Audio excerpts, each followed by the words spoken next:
cepat ya. Malah super kilat itu. Ada yang tarawih 20 rakaat hanya berapa? 8 menit dulu. Itu kan 7 menit itu.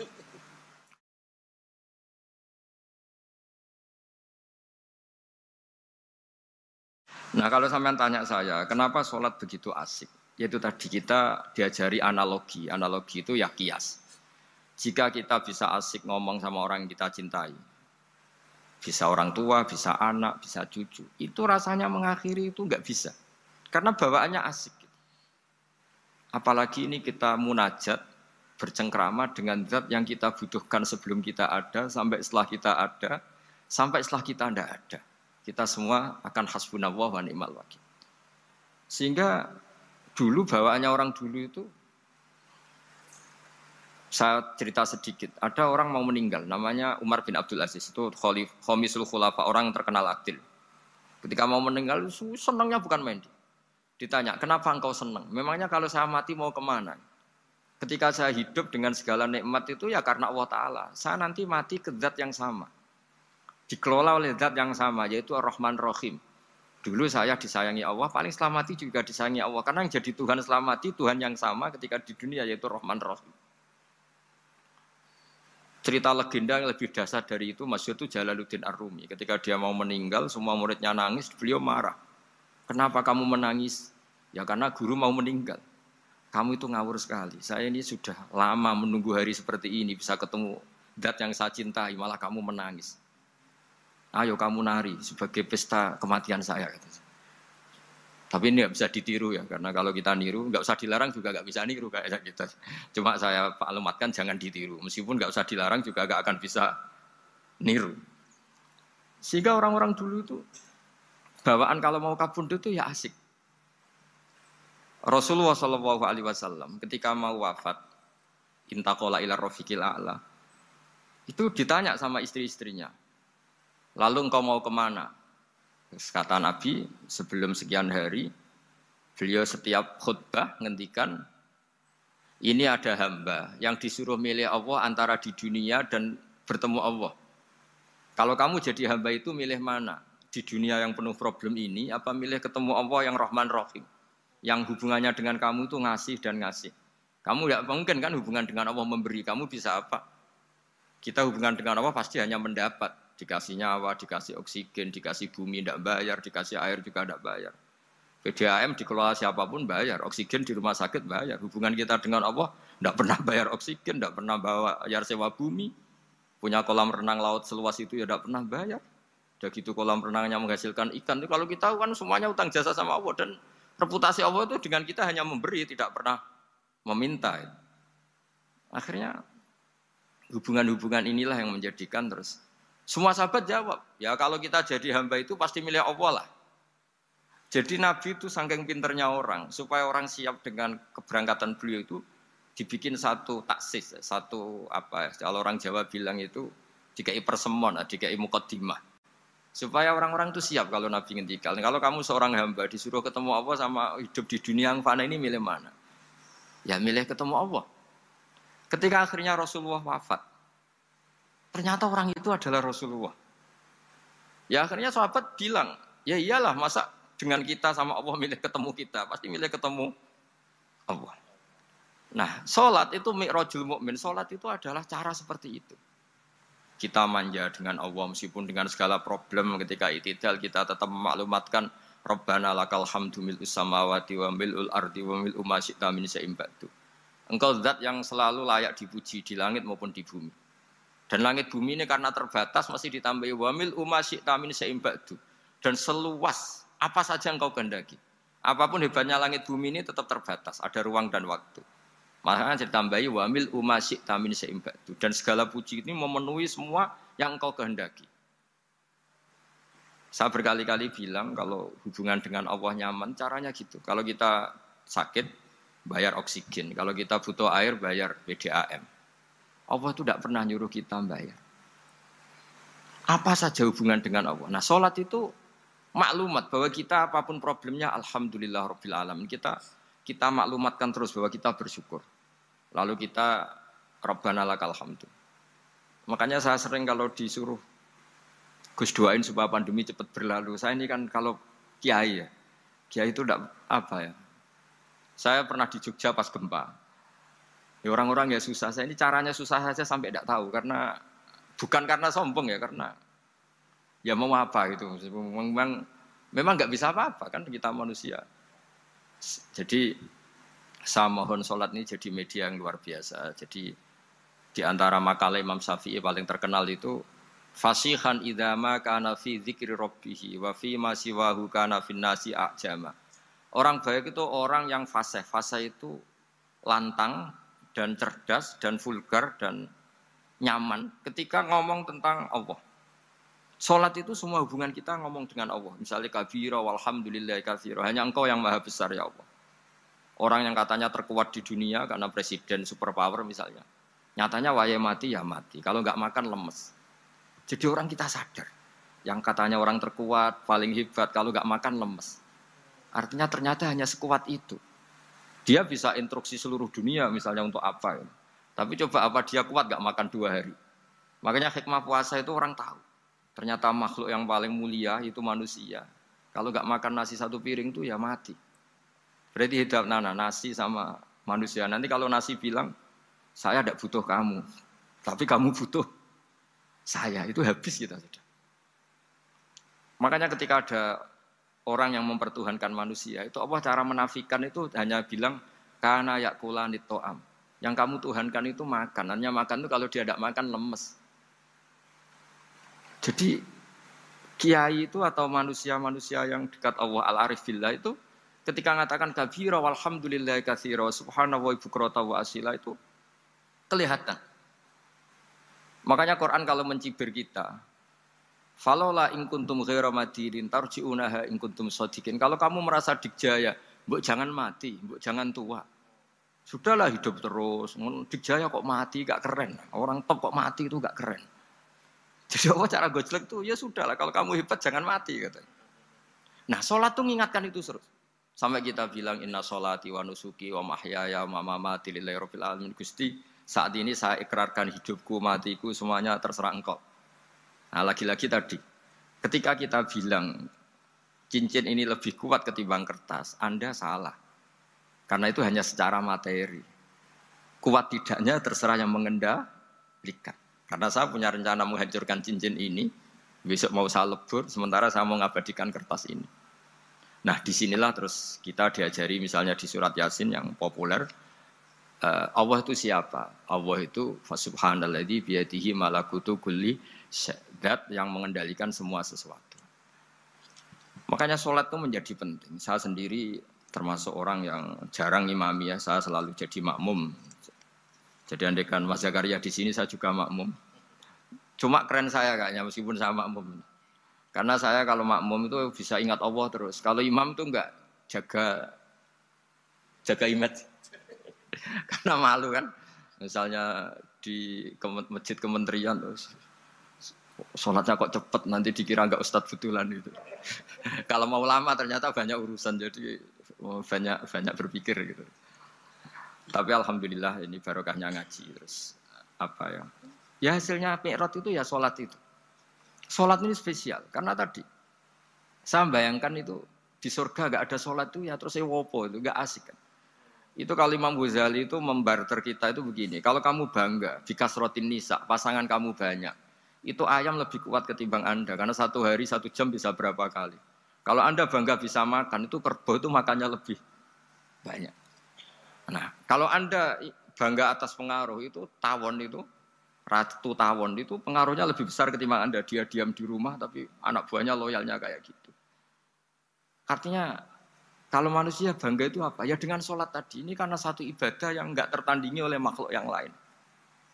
Apalagi dalam sholat itu ada semua gerakan yang mewakili semua ibadahnya malaikat. Malaikat itu ada yang ibadahnya berdiri terus. Ada yang rukuk terus, ada yang sujud terus. Dan sholat itu mewakili semua itu. Juga mewakili sosial, karena setelah sholat kita bilang Assalamualaikum warahmatullahi wabarakatuh. Bahwa keselamatan ada di kanan dan kiri.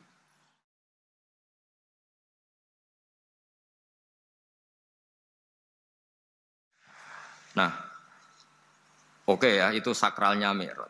Tapi di balik Mi'raj itu ada hal-hal yang manusiawi. Dan ini yang terjadi di dunia. Ketika Rasulullah melangkai makamnya Nabi Musa, makom itu status, ranking lah kalau dalam bahasa Indonesia itu. Kalau bahasa Indonesia itu ribet, makam itu kuburan. Makanya orang Indonesia sering tanya saya, Gus, makamnya Nabi Ibrahim kok batu? Makom yang dekat Ka'bah itu bukan makom dengan makna kuburan, itu tempat yang dipakai Nabi Ibrahim membangun apa? Ka'bah. Coro Jawa pancatan itu. Nabi Musa itu gak terima, komplain sama Allah. Ya Allah, ini lebih junior ketimbang saya. Kenapa makomnya melangkai saya? Ini tidak fair. Jadi di mana-mana manusia itu kalau disalib junior itu ya tidak terima. Ya ada manusianya. Terus ditanya sama malaikat Jibril, kenapa kamu gak terima?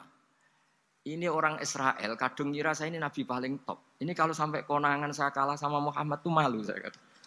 Jadi artinya ya ada sisi manusia. Itu ada kitabnya. Terus ya tapi memang Nabi Muhammad lebih top ketimbang kamu. Memang dia Nabi pilihan, Sayyidul Awalin wal Akhirin. Oke, kalau saya kalah dengan dia gak apa-apa. Tapi umatnya jangan ya. Maksudnya umatnya bangsa Israel harus lebih top ketimbang kita. Makanya orang Israel sampai sekarang begitu itu ya memang ada sanatnya. Gak mau kalah. Karena usulnya Nabi Musa memang gak boleh kalah. Terus kata Allah, ya tidak bisa. Memang yang paling top tetap umatnya Muhammad, bukan umat kamu. Tetap kamu kalah. Sehingga setelah kalah dan menang itu kita terus tidak tahu. Misalnya begini ya, penemu komputer atau penemu mobil sama yang beli mobil itu hebat mana? Kalau bicara keilmuan ya hebat penemunya. Tapi kalau bicara kapitalistik, udah bikinkan mobil yang mewah gini-gini, nanti tanggal ini jadi ya. Hebat mana yang nyuruh sama yang disuruh? Kalau logikanya pakai gitu. Hebat mana yang nyuruh sama yang disuruh? Artinya kamu milih jadi mana? Penemu mobil, hebat kan?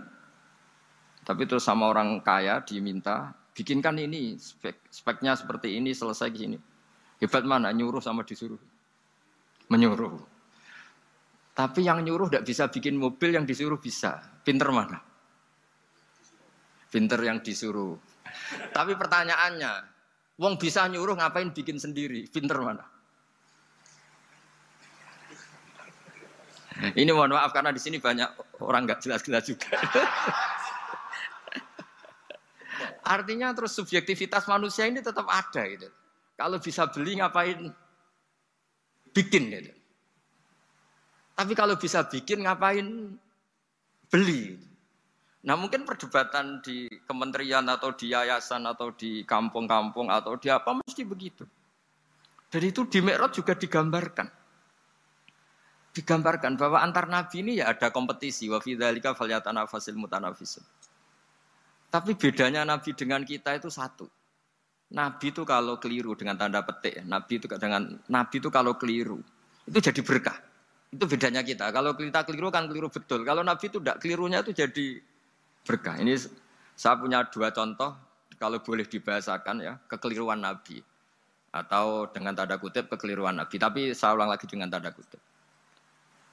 Nabi Musa itu ketika Nabi Muhammad ditanya, kenapa kamu dipanggil jauh-jauh? Disuruh sholat 50 rakaat. Nabi Ibrahim enggak komplain, karena beliau Nabi yang baik. Semua Nabi enggak komplain, kecuali Nabi Musa. Kata Nabi Musa, jangan Muhammad, kebanyakan itu. Bilang ke Allah supaya didiskon. Nabi kembali sama Allah, ya sudah tak kurangi 5. Turun lagi, masih berapa? 45. Masih kurang. Itu sampai 9 kali, akhirnya terkurangi berapa? 45 rakaat. Itu Nabi Musa masih bilang, udah minta lagi keringanan. Itu kalau dirutu nggak jadi sholat kan? Kalau satu lagi kan masih terus hilang itu kewajiban sholat. Nah, Nabi Musa sebetulnya itu bukan karena kasihan kita. Bukan. Dia nggak empati dengan kita. Beliau nggak empati sama kita. Tapi gara-gara Muhammad, umatku yang lebih kuat, lebih ganteng aja nggak mampu melakukan sholat 50 rakaat. Apalagi umatmu. Dia memang orang Israel kan ganteng-ganteng, kuat-kuat. Jadi dia pede. Umatku yang lebih keren, lebih ganteng saja gak kuat, apalagi umatmu. Jadi sebetulnya dia minta keringanan itu karena corong Jawa ngeprekno kita, menyepelekan kita. Bahwa makanya saya ingin memberitahu Nabi Musa kalau ada umatnya Rasulullah yang namanya Sayyid Ali Zainal Abidin yang satu hari sholat 1000 rakaat. Jadi nanti kalau ketemu Nabi Musa, ini 50 aja Ini kuatnya malah 1000. Nah akhirnya, tapi barokahnya Nabi Musa yang sentimen ini, sholat gak jadi 50 tapi 5. Itu bedanya Nabi sama kita. Ada contoh yang lebih ekstrim, kelirunya Nabi itu Nabi Yunus. Nabi Yunus, tapi keliru yang barokah, saya ulang lagi. Nabi Yunus itu memaklumatkan ke masyarakatnya, nanti itu kalau kamu tidak nurut sama saya ada azab. Anggap saja azab itu hari Kamis. Besok hari apa ini? Besok hari Kamis ya? Besok hari apa? Lupa hari itu. Rebu apa Kamis? Besok. Besok. Lupa hari. Kata Nabi Yunus, 3 hari lagi akan ada azab. Tapi kurang 2 hari, kurang sehari umatnya masih dalam kemungkaran, dalam kemaksiatan, masih hura-hura. Akhirnya Nabi Yunus bilang, sudah ini tinggal sehari itu mau ada azab. Tapi mereka tetap hura-hura. Akhirnya Nabi Yunus itu, coro Jawa itu minggat. Memang bahasa Arabnya abako itu pergi yang tidak pamit. Itu kalau kamu cari di kamus, abako itu maknanya itu minggat, pergi yang tidak pamit. Sama Allah dibahasakan abako. So, wong ra bener kabeh, udahlah tak tinggalkan. Setelah ditinggalkan, Nabi Musa disalahkan sama Allah. Kamu itu Nabi tidak diperintah hijrah kok. Hijrah, syaratnya Nabi kan mengambil keputusan apa saja berdasar wahyu. Tapi tanpa ada perintah wahyu, dia tetap keluar dari kampungnya itu. Keluar sama Allah disalahkan, wong Nabi kok minggat. Akhirnya ketika dia di kapal, di perahu itu, dulu itu ada mitos, kalau ada perahu mau tenggelam pasti ada yang minggat, diundi. Sampai 3 kali yang keluar dia, akhirnya tahu diri nyemplung deh. Nyemplung terus ditelan ikan nun. Pokoknya ikan besar lah. Diberi sanksi sama Allah, karena dia Nabi kok melanggar, diberi sanksi ditelan ikan nun. Telan ikan nun karena beliau seorang Nabi, perutnya ikan itu jadi masjid, dia baca tasbih terus. Tapi barokahnya dia minggat tadi, asbaqo. Akhirnya 1 hari itu mau ada azab besar itu orang-orang nginceng rumahnya dia. Diinceng. Kalau betul ada azab, pasti orang ini lari. Masa ada azab dia di sini? Diinceng ternyata nggak ada. Wah berarti benar ini ada azab. Buktinya dia nggak ada. Katanya. Jadi unik. Akhirnya dicinceng nggak ada terus dia, wah berarti ada azab betul. Hari itu masyarakatnya tobat semua karena, ini ada azab betul. Buktinya Nabi Yunus sudah lari, berarti dia tidak ingin kena. Padahal dia lari itu karena mangkel punya umat yang nggak nurut tadi. Wah sudah. Setelah sekian hari dia cari-cari kabar. Umatku itu kena azab enggak? Ternyata berita yang masuk dulu tidak ada medsos, tidak ada WA. Dulu itu enggak ada itu. Dengar kabar kalau umatnya tuh enggak kena azab karena 1 hari sebelum ada azab tobat semua. Terus dia enggak berani pulang. Karena ada hukum sosial di sana, kalau ada orang bohong hukumnya dibunuh. Berarti terus beliau berpikir, saya mesti dianggap bohong, katanya ada azab kok. Masyarakat saya baik-baik saja. Akhirnya setiap ketemu kaumnya dia lari karena takut dibunuh. Ternyata kaumnya sudah iman semua, mau ngejar dia dijadikan imam. Akhirnya, oh iya. Jadi itu bedanya Nabi sama ndak. Jadi Nabi itu kalau kelirunya itu barokah. Makanya kita tidak usah ikut keliru. Karena keliru kita ini pasti tidak barokah. Itu musibah itu. Jadi dulu ceritanya Anting juga gitu. Yang namanya istri 2 itu kan cemburu. Pertama Nabi Ibrahim punya istri namanya Sarah.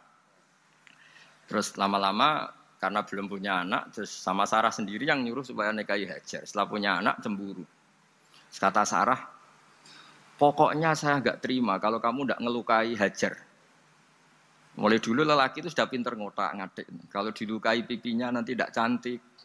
Apa ya, yang penting ngelukai tapi tetap cantik.